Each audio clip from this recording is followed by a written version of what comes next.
Amazon and Apple reported earnings today, and the market reacted in very different ways. Let's go ahead and talk about it. What's going on, guys? It's Ricky with TechBud Solutions. Hope that you guys are all having an amazing Thursday. Let's go ahead and dive right into it. Looks like Amazon is down an additional 6.6% during the aftermarket trading session.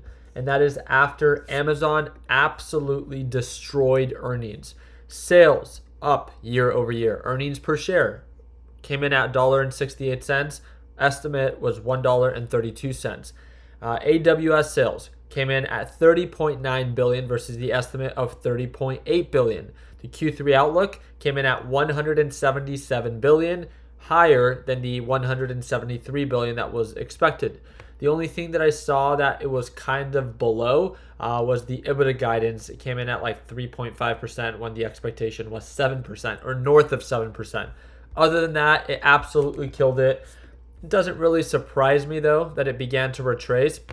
I said it in today's earlier video.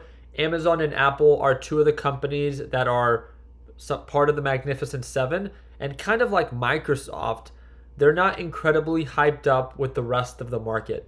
I mean, Amazon has made nearly a full recovery to all-time highs after the trade war pullback, but it's not like it's Nvidia where it's up 20 to 30% from previous all-time highs, right?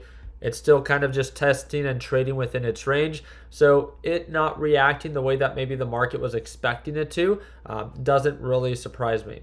Overall, fundamentally, I don't think that there's anything wrong with Amazon. I mean, if you look at the actual numbers, Amazon is just a money printing machine. I think that even if we were to enter a recession or some form of downturn, companies like Amazon, yeah, will sell off with the rest of the market to some degree, but they're like as bulletproof of companies as they get when it comes down to Amazon and Apple. They print money. They're not the overhyped up, valuation as in like Palantir or Hims that trades at an insane multiple versus what the company actually makes in revenue, right? I did decide to short Amazon after earnings came out because I saw how negative it was, and I made a little bit over $2,000 shorting that. I also took a trade on Hims. This was my biggest winner of the day. I made $5,900 shorting Hims, and my position size was not very great. If you follow me on Instagram, obviously if you're part of my LPP team, you know exactly what my setup was. I love trading overbought reversals. It gapped up, became overbought, traded sideways. We waited for confirmation and then added a little bit more to it when direction became favorable. As this thing began to sell off, we made more money, right? But not every day does it work like this. Yesterday, it was the same setup. We just never got the sell off. And yesterday, I lost money trading something like Hims. So again, two of the same setups. Just one day we had confirmation, one day we did not. I love talking about this because it highlights the importance and the emphasis of being a structured and disciplined trader and knowing when to step on the gas. So today, very happy with the way that things played out. I wish I would have been more aggressive with my position size because I was not. I had a little bit north of 100,000, but normally I would jump in and add more. I would double or triple down, maybe add 300,000, 400,000 to this short. But because of my commute from Arizona to California, I didn't feel like I wanted to take an aggressive approach, knowing that I wasn't going to be at my trade desk. But still happy with how that thing played out. And then with SoFi, this trade was actually caught within our live trading session with the LPP team. I only made $700 on that one, so nothing going on there. The big focus for tomorrow is going to be in stocks like Amazon, right? And I guess Apple if you're invested in it, because Apple also did beat expectation, but Apple ended up being in the green, I think 2%. So Apple beat expectation $1.57, beat expectation $1.42. Revenue came in at $94 billion when the expectation was $88.9 billion. That's a huge beat. And I want to remind you, that's $94 billion for the quarter. Your favorite overhyped up piece of crap company doesn't even make that in an entire year. This is just to show how next level companies like Amazon and Apple are. And if you feel like I'm talking shit and I'm kind of beating around the bush, no, I am 100% talking crap on all those overhyped up companies. Hims definitely being one of them. I think Hims will be one of the biggest, this is just my opinion, I think looking back, HIMS will be one of the biggest pump and dumps that we will see based off of recent popular stocks.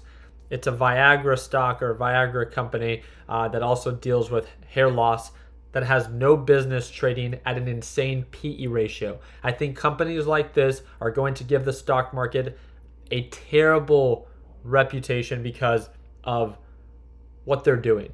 And it's just so obvious that it's a pump and dump. The disconnect between the valuation and what it's currently trading at is insane. It's just another form of market manipulation, but retail traders are loving it, right? They're just driving the price up more and more. But just like we've seen in the past before, just as quick as it runs up, just be careful, right? If you think it's a good deal, if you think HIMS is going to go to the moon, be my guest. Buy as much as you can afford. But for all those that are really trying to understand the market, be cautious with companies like this, because just as quick as they run up, they always come crashing down. Just as quick as they run up, they always come crashing down. Remember, HIMS is not a tech company. It doesn't matter what it pretends to be, so it should not be trading at an insane forward PE ratio. That's the whole point of tech, because you are investing into the tech of the future, right? Into what it can become. What is HIMS going to become? Sell more Viagra? Sell more hair loss product? There's only so much that this company can do while being investigated and while losing partnerships. So again, if you ever do your due diligence in companies like this, you will clearly see that there are huge red flags. There's nothing wrong with wanting to trade it as it's bullish, as there's money to be made, but understand the difference between an investment and an actual just pump and dump trade. Okay?